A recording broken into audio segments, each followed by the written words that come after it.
Um, it's been a challenging week for me. Um, and real quick, there's something in the bulletin that got to me last night as I began to look at the date.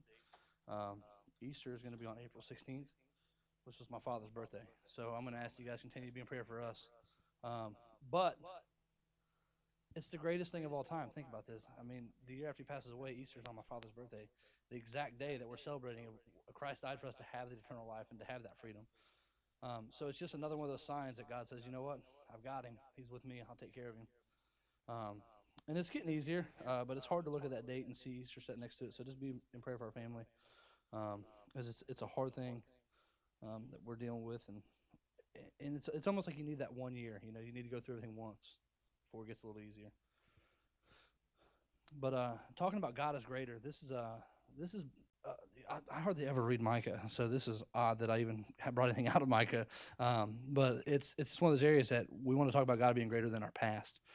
We allow our past to do so much to our future moving forward in life. We allow it to do things to our life and allow it to dictate the way we do and the way we think and the way we move forward with God. Um, but our scripture comes from Micah 7:18 and 19. It said, "Who is God like you, who pardons sins and forgives the transgression of the remnant of his parents? You do not stray angry. You do not stay angry forever, but delight to show mercy. You will again have compassion on us. You will tread our sins underfoot and hurl our iniquities into the depths of the sea." We hear so many times about the sea of forgetfulness, which it's not structurally sound in the Bible. Those words aren't directly there, but that's exactly what we're talking about. And this is exactly where that comes from. That if you took a rock and you threw it out into the sea, it would go so deep and so far that you would never be able to find it again. And that's exactly what God does with our sins once we confess them. Not once we do them, but once we confess them. Once we are become part of Him and asking for forgiveness in our life and asking for greater things, and willing to open up and confess those sins, they are thrown into that sea. So when we're talking about our past, the biggest thing about our past that we always talk about is the sinful things we did. Would you guys agree with that? We always talk about I regret, I wish I didn't do, I wish I didn't have this in my life, I wish I wouldn't have done this. If you wish you didn't do it, it probably wasn't good, and the outcome was probably poor and it's probably bad, and there's reasons why the outcome was that way. But you just got to learn to live of not living in your past, but only living in the things you can control, which is your future. And we'll get farther into that here in a little bit. And we're going to get right into it. Our first point today is going to be stop living with regrets. Um, Regrets are everything that's happened before, has happened past. I can't change anything that happened 20 minutes ago. I can't change anything that happened 10 seconds ago. Once it's gone, you can't go back and change it. But you can only move forward with it. Romans 8:28 says, "And we know that in all things works for the good of those who love him and who have been called according to his purpose." We spoke 2 weeks ago about being the sheep of God and being able to hear his voice. So if you are that sheep and you are for him, then all things that you're doing will work out for his good. And that's exactly what we're talking about. The things that my problems with the weeks that I had, I was trying to find a new job, trying to move forward, but God had bigger plans, and everything that didn't happen the way I wanted to, the phone calls not being answered and the messages, they were working for his good because he had a greater plan than what I did. And that's exactly what God's saying here. All things work for the good of those who love him. He doesn't say some things or a few things or one or two things, all things. Everything that we do works out for the glory of God. Um, it's hard to think that sometimes when we're down in the valley and down in the rut. I got to share this a little bit. I bought this new bracelet. I guess I'm in the new fads. Um, if you can see it, there's a black ball on the bottom and a white one on top. I was with my son, and I was so excited when he told me what it meant because I was like, "This is so much cooler than what you think it is." What it is that in the black ball there's mud from the Dead Sea in it, and in the white ball there's water from Mount Everest. That's the lowest and highest places on Earth. So I don't know if you guys get where I'm going, but sometimes you need to, when you're down in the lowest place, you need to look up to that high place you've been and find out how to get back there. And sometimes when you're at that high place, you need to look back down to where you was and humble yourself again before you get back down into there. Because it's very quick that you can be put. I thought, man, this is so cool. This is a ministry opportunity. I can't wait for somebody to ask me, like, what is that? What is that bracelet? Um, but I can't even tell you the name of it. We looked it up last night, but we bought them at Treasure in the mall. They were $5. But I thought just an opportunity just to look. I don't see it as the highest and lowest place on earth. I see it as the highest and lowest place I can possibly be. Um, obviously what's in it has no representation of God because that water is not holy and that mud's not holy either. Um, but the true meaning of what I'm getting out of this is, and it's going to humble me when I get to that point where I'm being arrogant or I'm high on the highest place I can be, and I need to look down and realize, hey, I've been in that valley before, and I don't want to get back down into there. But when I'm in that valley, I also need to realize that I can get back to the top of that mountain real quick if I just trust in God. Um, so everything we do works out for the glory of God. Sometimes we live in the valley, and sometimes we're on the mountaintop. I've been in both areas. I feel like more so lately I've been down the valley. But I know that God's doing something greater in my life, and I'm not going to sit back and wish I didn't do things. Everything I've done in my life has been a lesson learned, something to move forward from. We make mistakes. It's going to happen. We're not perfect people. That's what I said last night. There were some people here. I said, if you go into a church and there's a pastor that's willing to stand there and say that they are holier than anybody and they have no sin in their life, you better just get up and walk out right then. Period. And I'm telling you, there's churches that are this way, guys. There's buildings that this way. I've been to churches where the pastors feel like they're better than everybody else and can't open themselves up and talk about their sinful life that they're living. I'll tell you right now, I'm an angry person, man. My kids know how to push my buttons. I get flared up pretty easy. I'm easily tempted to being looking at the negative situation sometimes and not being who I always should be. But that doesn't mean God can't use me to do what I'm doing now. Just because I have some baggage in my past, that doesn't stop me from being who I am now. We're going to talk about that later. There was a good man in this book right here, a man that probably nobody would have ever thought God would have used to do great things, and we're going to begin to speak about him. And once you realize the things that he did, it starts to make your life look a little bit better. So stop living with the regrets in your life. Stop being the Debbie Downer and saying, "Oh, I wish I would have never smoked." Well, you know what? It was the stupidest thing I ever did, but you know what? I can move forward and tell my kids, that's the dumbest thing I ever did. It's the worst decision I ever made. But I don't regret these things because they were life lessons that were learned. There is situations when I've heard the voice of God and not done what he said to do. It's been a lesson learned. I've learned to not do that ever again because the situation that comes from it is never good. If we begin to try to do things on our own, they're never going to pan out. If you look at, I'm going to tell you right now, if you look at every true bad situation in your life, I could sit here and say my father dying was a bad situation, but that would be selfish and arrogant of me. My father dying was the greatest thing that ever happened in his life because he went to meet our Maker. He got to go spend his eternity with Jesus Christ. I could sit and say that's the worst thing that's ever happened to me, but it's not. When you look at the things in life, you say, man, this was awful. I lost my job. I lost this. I lost that. I wish I wouldn't have done this because I lost my job. You got to look at the bigger picture because everything that has happened works out for the glory of God. I guarantee if you look at all those bad things in your life, there's always something that happened after that was so much greater if you were willing to commit to God. So living with regrets and saying, I regret I did these things, absolutely not. The word instructs us not to live with regrets, not to live in the past. Jesus is telling us now, and God's telling us in Romans. And we know that things for God's good work for those who love him and have been called according to his purpose. It all works out for his good. And he tells us that as long as we're willing to commit and confess our sins, that all of our baggage and negativity and the things that we do that is sinful every day can be thrown into the depths of the sea and forgotten forever. It's a good thing God doesn't hold us accountable for what we used to be. You've got to learn to move past that. A lot of people will sit and live their life in the past, and you can only move forward with what God wants you to do. There's nothing. God doesn't ask us to go back in time and try to change things. If you did something negative, the positive about that is it's just apologizing. Hey, I'm sorry. Will you forgive me? I said a couple weeks ago, the hardest thing for me to do is apologize to my children when I'm wrong, because as parents, we need to be right most of the time, and when we're wrong, and I'm not talking about like knowing the wrong answer or something. I'm talking about the way you discipline them, the way you handled the situation, the way that you spoke to them, the way you respected them. We ask for respect for our children, but we so often don't give it back to them the way they deserve it. And it's hard, man, when your kid's crying and you're like, man, that was not godly of me. And I have to go in there and apologize and say I'm sorry. But I don't regret doing it because at that point I learned how to move forward from a situation in my life. The hardest thing to do is look in your kid's eyes crying and say sorry. But sometimes there's some tough love. I'll be honest, my daughter got the biggest discipline in my life, and I have no regret from this. Last weekend, she ran down to a park, talked to a stranger who we believe was drugged out, and we know there's a bad heroin problem in Fairborn. The lady was saying, hey, little girl, come over here. And Aliana's so free-spirited, guys. She's in her own world. But she was over there talking to her, and we found out through where she was at. And when we found out, I mean, it was the hardest discipline I ever gave her. But I tell you what, I don't regret it, and I guarantee she'll never do it again. Because at that moment, I could have lost my daughter. Something could have happened. And I told her, I said, listen, this discipline you got here, that's the love that I have for you because I love you so much that I couldn't see something bad happen in your life. And I didn't regret 1 minute of disciplining my daughter that day. And as a father, man, daddy's little girl, that's tough.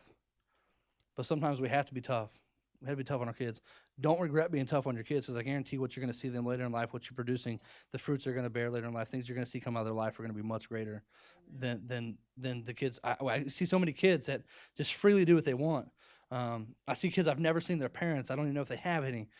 You know what I mean? I just in that point, I see them walking around in things that we wouldn't let ourselves walk around in. Somebody who doesn't love them and doesn't care them. Don't be too hard. Don't be regret being hard on your children. Know how to discipline in a godly way. And sometimes when they don't understand why they're being disciplined, you've got to break it down in a godly way for them. Have no regrets in that, raising your children the right way. And I guarantee if you're raising your children by godly standards, there's a lot of discipline because if we live by this, we have to be disciplined, right? So don't regret the actions you have to make for your children. I'm not saying go beat your kids, guys. That's not what I'm saying. But I'm saying make sure you are an influence in their life. You're showing them positive things, and you're disciplining when you need to. Absolutely. So don't live with regrets. Don't regret the things that happened last week. We can't change it. If you could go back and change it, I could see that, but there's no possible way to go back and change it. So, that's one way that God's going to be greater than our past is we got to get out of those regrets and stop looking at the things that happened before. This point number 2 is going to be the hardest point, I think, for any of us because we love people and we love certain people and we love to hang around with people. But sometimes we have to walk away from people who are being toxic. There are toxic people. When we talk about toxic, you think about toxic waste.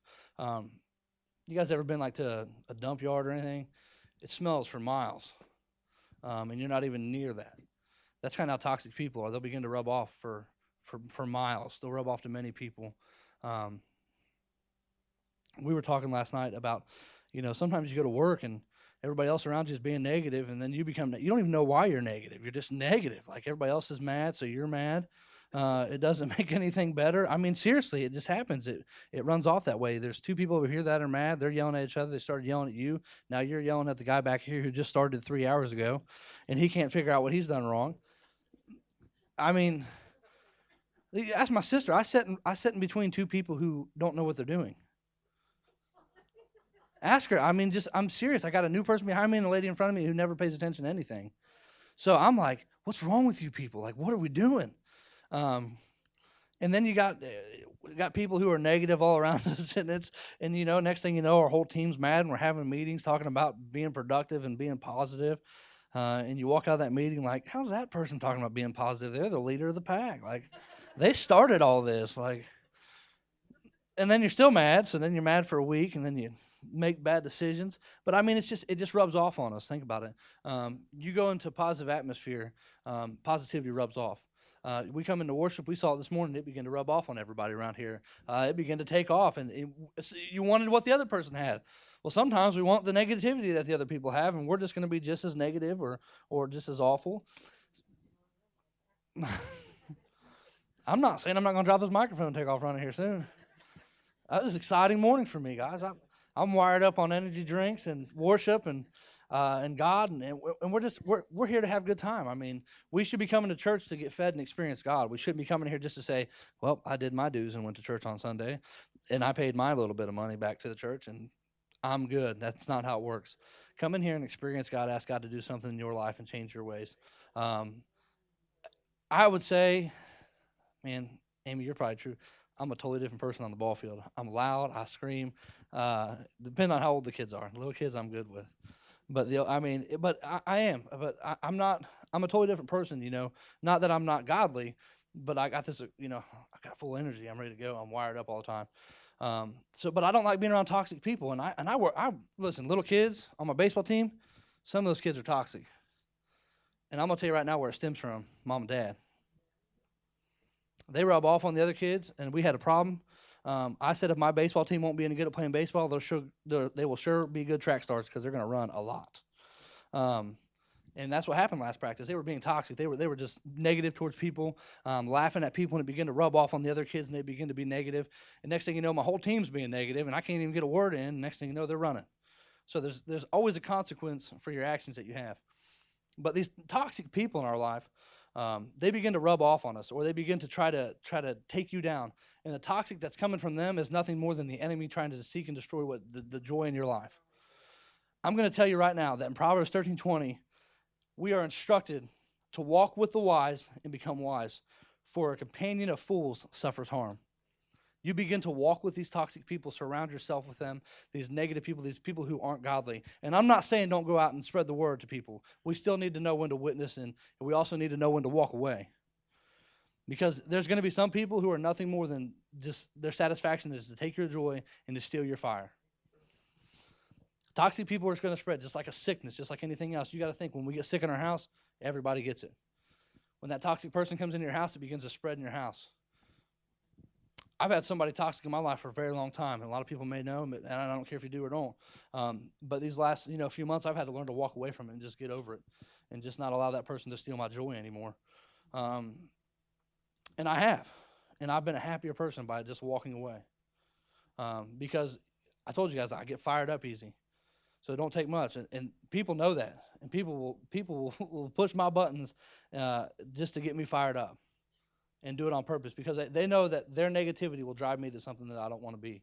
But I had to make good decisions, and I had to be the bigger person. I had to pray a lot, and I had to ask God to allow me to just let this go.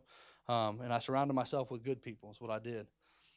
And we don't have a lot of friends, guys. I'm just going to be honest. Me and my wife, we don't have a lot of friends. You know why? Because we can't allow these certain people to come into our home. We can't allow certain people to come in and be toxic people to my children. Nope. All right. We've been trying to change the way that my kids are, the things they listen to, the things they watch, the video games. I'm not the cool dad because I don't let my kids play certain video games. I'm not the cool dad because I don't let my kids listen to certain music. I'm not the cool dad because my kid can't run the road for 5 or 6 hours a day and I have no idea where they're at. Listen, I was never called to be the cool dad. I was called to be dad. Amen. So, I'm not building toxic people and toxic children, and I'm not going to be toxic in my life. You got to understand when you're being toxic, and you got to find a way to get around that. Listen, we're all going to have bad days. We're all going to be negative. But those people who are driving you to that, those people have been doing it for a very long time. And that's not something that happens over days. So these are things that you start stemming things from your past. I remember when this person did this to me. I had my troubles because they did this, and this. Well, God's not calling us to look at this, and this. God's calling us to love. Amen. So what can we do to these toxic people?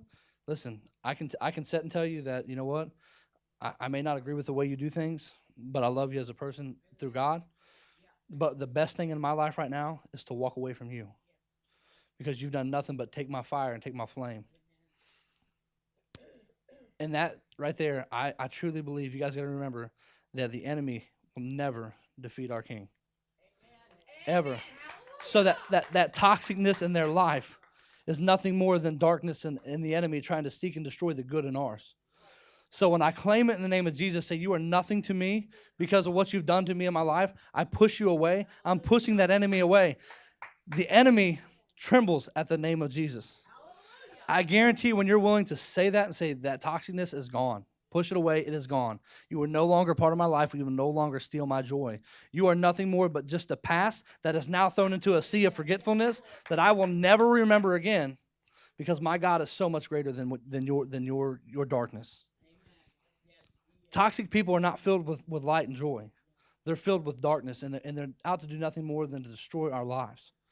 And we work with toxic people. We are the world is toxic. We have to learn to separate ourselves as a church from the world. We get so caught up sometimes and we get in that crowd that we forget to hear our Father's voice, and we become toxic. It's hard to sit here and say, I'm not a toxic person. Well, think about the way you live every day. I haven't been to a church yet where there's not a toxic person sitting in the seats. And that's just realistic, guys. I'm sorry. You don't think the enemy's not trying to come in here and destroy our church too? You don't think he wants to see nothing more than everybody walk out of here and never come back and this door's never open? You don't think the enemy is going to be in people's lives that are going to be in these buildings? Absolutely. It happens, guys. I've seen churches destroyed over things like this. I won't even say it, but there was a church in Fairborn that was torn apart over the last year because the enemy was living in their church, living in the people. Because he found a way in. And he dressed them very nicely. He hid it from everybody. He found a way in, and he seeked and he destroyed because they were vulnerable and they were weak. We've got to be a church that's stronger than this and are willing to see these toxic people and to help them or walk away from them. Listen, if there was somebody in our church here to seek and destroy us and we knew it, one, we're going to ask that they leave. Because we don't allow the enemy in this building, period. There's been people that have came to these churches that are doing nothing but seek and destroy, that sometimes your pastor has to make a decision to make a phone call and to say, listen, the way you're behaving in our church, we can't have that. We love everybody and we're welcoming to everybody, absolutely. But do you think we should allow the enemy to come in here and destroy what we have going? Absolutely not. Because what's going to happen is it's going to rub off onto you, and then we got a whole church full of toxic people, and then this sin is just driving crazy out here. You got families splitting up. You got people who are beginning to get divorces and become united with other people in the church, and they're getting married that way. It's happening in churches in our own backyard. You guys don't see it, but it is. It's happening in churches around the world right now. There's churches, I'm just going to say how it is. There's churches that are allowing gays to minister to the rest of the people. This is nothing but toxic people. You show me where in God's word it says that's okay.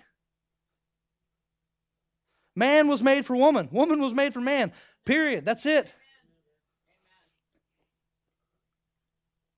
God didn't call people who are living in sinful lives to be pastors and preachers. We're going to be sin. We're going to have sin, but our lives aren't consumed with it. We do it unintentionally. We do it because we're human or something drives us. He's not going to call people who have never committed, who are going against his word on a daily basis, to preach his word. It may not be popular. This may not be a popular subject, but there are toxic people in churches preaching the word right now. Misery loves company, guys. What a better way than to come in here and be toxic and try to spread it to the church and get everybody miserable, get everybody to walk out and to leave. You guys ever known somebody leave a church because of one person? Because I have. It takes one person to come in and ruin it for everybody and to destroy this.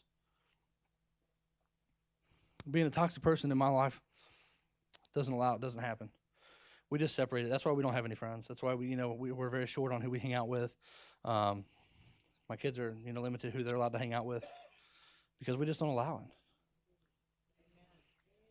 So if you're gonna get rid of the past, sometimes you got to get rid of people. There's people who are going to tell you they're godly, they're great, they're glorious. But think about when we have the coming of the King. He's going to dress himself as the Antichrist. Think about that. He's going to dress himself to walk into these churches and do this. We've got to be able to see this and get them out of here quickly. I know you guys are probably looking like I'm crazy. We're going to kick somebody out of church. Well, we're going to kick the enemy out anytime he comes in here. Amen. And we're not going to allow it.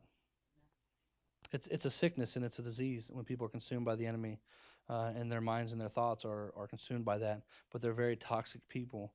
And if we're going to have them in our lives, then we can't move forward with anything. And everything that we do with them becomes the past. And then we begin to think about it.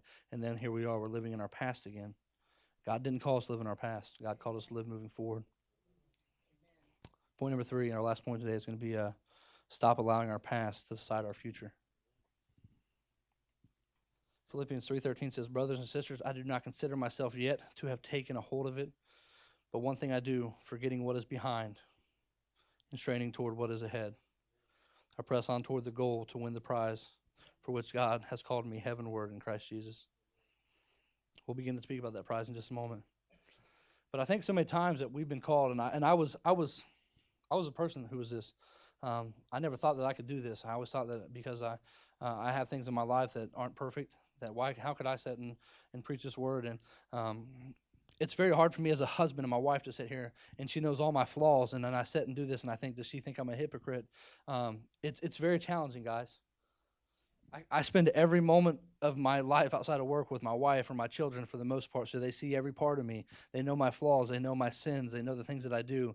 And then again, I can turn the page. I know their sins. I know the things they do because I'm surrounded by them. But being good, godly people and asking for forgiveness in our lives. Don't judge your husband or wife just because they have some sin in their lives. That doesn't mean they can't be a person of God. Don't judge that person who's your friend because you saw them get angry. Like, how can they get angry? They're the pastor of the church. We're human. I'm going to make bad decisions. Just because I sin doesn't mean I'm a sinful person. I'm not part of the world anymore. When I committed to Christ, I died from that, and I was born again into something new and greater. And then I'm covered by his grace and his mercy. That's why we get covered, is because we are so imperfect and that we commit sins. So I'm just going to say it like it is. If you've been sitting there looking at your husband, your wife, your friend, your brother, your sister, your children, saying, hey, how can they do this? How can they go preach the word, or how can they lead worship, or how can they pray with somebody when they have this in their life, or I've seen them do this 2 days ago? God didn't call you to judge them. God knows we're not, absolutely. God knows we're not perfect. So to move forward with things in your life, we got to stop letting our past decide our future, and we got to stop letting other people remind us of our past, those toxic people, and stop letting them decide our future. There's been many people who know my past life. I wasn't the worst person, but I obviously wasn't the greatest. If I wasn't committed to God, I wasn't living a very clean life. These people now. Man, when I meet them, they're always talking about going out and partying and things like that, and I'm like, man, I'm going to lead worship tomorrow, and it's just like mind blown, they're just mind blown. And the thing is I've learned that God is so simple that if I just turn myself over to Him and I pray to Him daily and I just ask Him for guidance and hope in my life, that He's always going to provide. Amen. The world has made God out to be somebody that He isn't. They've made God out to be somebody that He's never going to be. Why are we saying that we don't have this connection with God? When He died on the cross, it gave us that direct passage to Him to be able to pray to Him and to hear His voice. God did what He did because He had to get to the people and let us know there was a way to connect to Him. It was always there, but there were all these people saying the only way to get to Him is through the high priest, is through here and there. Listen, I don't have to go to anybody to speak to my God. I don't have to go to anybody to hear my God's voice. Toxic people don't decide if I speak to my God. Things in my past don't decide if I still speak to my God. Things in my past don't decide if I'm still going to sit here and preach messages or lead worship. What decides it is God's grace and mercy in my life. Amen. And the ultimate call that He gave me. It's been a hard road, and it's been hard to accept these things. I was talking to some of the people before the church that I wasn't always a person who could read my word and get into it. I struggle to stay focused on reading because I don't like it. Just say it how it is. But making this move and this journey for me has required me to get in my word, has required me to grow closer to God, has required me to, spend more time into here, spend more time with my family, trying to live. Because once you begin to open this up, you're going to realize that you're living all wrong. Once you begin to open these and read these words, you're going to realize that, man, this isn't what I thought it was. God's given us a whole guide of how to get through life. And we sit and try to figure it out ourselves and live in our past and never look towards the future. Everything God wants for us is ahead. Nothing is behind. We allow our past to stand into our future, of our calls, of our possible friendships. We allow the past of others. We sometimes don't think they can be changed. I told the story after my father passed away. There was a guy in high school that I couldn't stand, that I never wanted to be around. He was a very toxic person. He was very disrespectful, very mean to people. I didn't like him. As soon as I get to the funeral home, he's the funeral director, and I was like, you got to be kidding me, Dad. I was thinking, of all places, here. And I sat down, and I began to talk to him. Then we got things hashed out for the funeral, and we got all things squared away. And then at the service, he began to tell me about his church and his life-changing moments that he had, and that he had committed himself to God, and that he wasn't who he used to be. But me, for all these years, I stayed away from him because of who he was. I let our past dictate what our future friendship could be. That's sinful. Anybody who's living in their past, we're not living for God. God doesn't instruct us to move forward to say, hey, just go ahead and look at your pastor once in a while. He wants you to just push it away. Listen, we all have bad decisions. Some of us have bad relationships. Some of us have had things in our life that haven't panned out. But I guarantee something good has happened from every one of those if you look at the big picture. And God has done something in your life. Sometimes we use our past as a bargaining tool for God. God, I can't preach your word because I used to be an alcoholic. God, I know a guy who was a $100,000 a year drug addict. and now he's a sound producer for a church and does all production. What if he said, God, I can't do your work because I was a drug addict. I was addicted to heroin, cocaine. I would spend $100,000 a year. What if he did that? What if we just bargained with God? I can't do your work because I get angry sometimes and I get mad and I'm just not worthy. We're all worthy to do God's work. It's just we have to be willing to do it. We can't bargain with God when he calls you to something. The longer you run, the harder it gets. And I don't feel like God ever stops pursuing you. Ever. Sometimes we just blind ourselves to the things that we don't want to see. And we begin to bargain, and we begin to say, I had this and this, I can't be changed. My father always, my dad wouldn't go to church for the longest time because of his past life. His exact words all the time were pretty much he couldn't go to church because of who he used to be and who he was at that point. He'd never thought that God could change him. Satan's going to reveal your past when God's working for your good. And he's going to dress it up.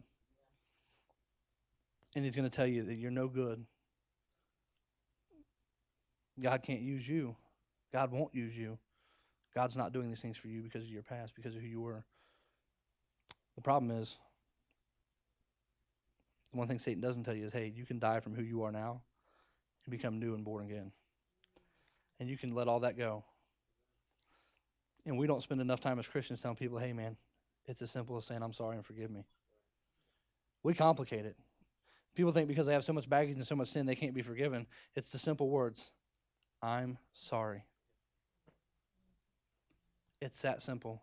Those are the two hardest words for anybody to say. There's studies that show that people have a hard time saying the words, I'm sorry. Because people will not admit they're wrong. Listen, this word instructs us not to drink. I'm just going to tell you how it is. Not to become alcoholics. Not to damage our bodies. Not to destroy families. Not to walk out on our children. It instructs us to love. And if you're living in your past, I can guarantee you're not loving anything. Because you're so caught up in what used to be and what you can't change that you forgot about what you can be and what can change. I want to take a look at a life of Paul. Look at Paul. He was born as Saul. He went on killing innocent people, began to put people in prisons and jails. He was persecuting the people who loved Jesus Christ, persecuting Jesus Christ as himself. And then he had a journey on the way to Damascus. God revealed himself. He was blinded. I don't think that blinding was anything more than God saying, I need you to not see that life you used to have anymore. Amen. But I need you that when you do see, you see new things. You see new life. And his vision was restored. And then when he would go on to become the man he was, if we don't have Paul, we don't have a lot of the New Testament, guys. Very, very, very good man of God. Heard the word. Instructed us to how to be the church. He instructed the churches how to become the church. If we don't have Paul, if Paul doesn't change his way, we don't have a lot of the guidance that we have. Even though they're God's words, they were given to a man to write them in here for us to get them and receive them. But Paul began to change his ways. And you know what? Some people looked at him because they knew who he used to be. They were timid. They were timid by him because they weren't. This is a man who was awful, was absolutely terrible. But if God can change Paul's life, God can change your life. Amen. Listen, there are murderers, there are drug addicts, there are adulterers, there are liars that are committed to God and not preaching His word around the world. Because of what they've done is they said, God is much greater than my past. Amen. Hallelujah. We talked about, I press toward the goal to win the prize for which God has called me heavenward in Christ. Here's the prize that's being revealed in Revelation 21. Then I saw a new heaven and a new earth. For the first heaven and the first earth had passed away, and there was no longer any sea. I saw the holy city, the new Jerusalem, coming down out of heaven from God, prepared as a bride beautifully dressed for her husband. And I heard a loud voice from the throne saying, look, God's dwelling place is now among the people, and he will dwell with them. They will be his people, and God himself will be with them and be their God. He will wipe away every tear from their eyes, and there will be no more death, no more mourning, or crying, or pain, for the older things have passed away. He who was seated on the throne said, I am making everything new. Then he said, write this down, for these words are trustworthy and true. These people living in their past, this is exactly what he's saying to you. It is done. I am the Alpha, the Omega, the beginning and the end. To the thirsty, I will give water without cost from the spring of the water of life. Those who are victorious will inherit all of this. I will be their God, and they will be my children. But you people living in the past, this is exactly what he's going to say. But the cowardly, the unbelieving, the vile, the murderers, the sexual immoral, those who practice magic arts, the idolaters, and all the liars, they will be consigned to the fire lake of burning sulfur. That is the second death. Listen, both places are absolutely real. You have a decision to make. You can quit living in the past and look to the future, as it says up here, straining toward what is ahead, letting go of everything that is behind. If we're living in our past, we're doing nothing more than lying to ourselves, which in God's word it commands us, those people will not make it. If we're living in the past and we're letting people in our past dictate what we're doing now and decide our future, then I'm going to ask, Nathan, if you can come on up here. Just come up here. We're going to pray with you. There'll be many people who step out and pray with you. But we've got to get over the past things in our life. If I looked at every aspect of my life as something that happened before, I can guarantee that I wouldn't be standing here and I wouldn't be walking through these doors because I would allow the past to dictate me even coming through here. I'm only 31, listen, and that's not old by any means, but I've experienced some life. I've experienced the enemy destroying my life. I've experienced God cleaning it all up, and I will take that any day of the week. There is nothing more than I want is that God to just consume my life. God has such good grace and mercy upon us, and we shelter ourselves from it, and we look for every excuse not to commit. God's asking somebody here to commit today, to look away from what's happened before and to move forward with what can happen in the future. God's got a bigger plan to use you in one way or the other. God's building ministers right now that we're willing to disciple in this building right here. Those kids downstairs, everything from them is their future, and we have to invest into that. We can't allow them to live in the past of their life either. They may not have gone through things that we think, but these children are seeing things in their schools every day. They're seeing things at home. They're seeing us live in our past, and they see that we say that we're not great and we're not worthy, and they begin to say the same exact things. We become toxic. We've got to quit living with what's behind us and move forward. For me, when my father passed away, I felt like I had more of a drive to get to this place than ever. Because it finally hit me that there's somebody there that I want to see again. But ultimately, when I thought that, Jesus said, the only person you're coming to see is me. He laid his life down for us. Everything that happened in his life at that moment, it didn't matter anymore because it was all in the past. What he did for us gave us a future. And he said, forgive them, for they know not what they do. Listen, this altar is just an area for you to come. It doesn't mean that the presence is only here, but it can be in your seat as well. But I feel like the presence has been in this church today, and I don't want to shorthand anything of God. So if you came in here with baggage today, I'm going to ask you, would please step out of your seat or just ask somebody next to you to pray with you and release it and let that past go. Not let it consume your life anymore. God, I give you the glory today, God. God, I ask you would just touch the hearts of the people here, God. God, I ask that your word be revealed in their life, God, that everything you do is for your good, God, and that we must move forward in the things that we do, God, that we can't look behind us anymore, Father. God, give us the sight of only forward, God, nothing behind us. Give us the will to not turn around and look back anymore, God, but to continue to push forward, God. Give us the strength to move on, God, when we feel weak. And God, when I can't go anymore, God, carry me farther. God, I give you the glory, God, and I ask, God, that if you touch somebody's heart here, God, they would just pour it out to you. And they would just let everything go that happened before and begin to look forward to the things that you're doing. And to not set and live their will, but God, live yours. God, I give you the glory. As he sings this song, God, we ask that you would come if you have a need in your life.